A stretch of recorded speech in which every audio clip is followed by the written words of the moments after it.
បាំងចិត្តជួបនំសំឡេងក៏លន់រំពងពេញព្រៃបងជុំរំតជាប់រំដែនថៃពីទឹកដីបុរីសីមាយើងជាយុទ្ធជនកលបុត្រកម្ពុជាខិតខំការពារមរតកដូនតាខ្មែរអើយនាំគ្នាការពារខេមរាជាតិសាសនា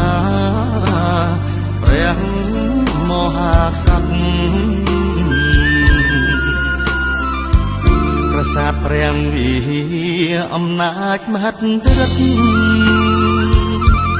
អ្នកផងឆ្ងាយចិត្តខ្លោបខ្លាចេស្តាស្នាដៃ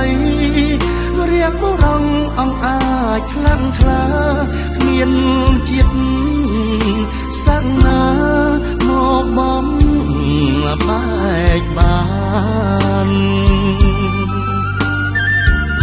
យើងជាកូនខ្មែរត្រូវងើបឈរការពារជាតិយើងឲ្យបានការបើមានចិត្តណារំលោភបំពេញខ្មែរស៊ូខ្សែប្រានការពារទាំងដី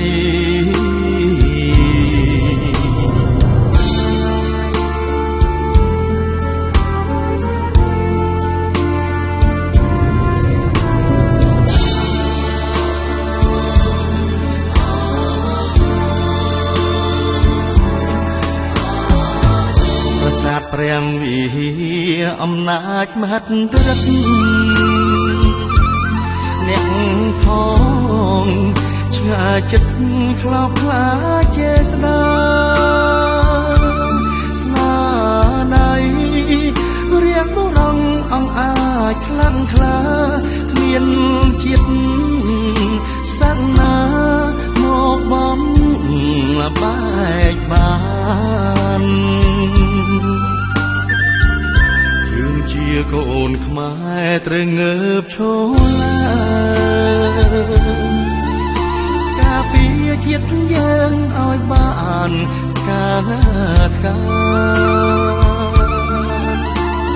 បើមានចិត្តណារំលោភបំពេញខ្មែរស៊ូខ្សែប្រាន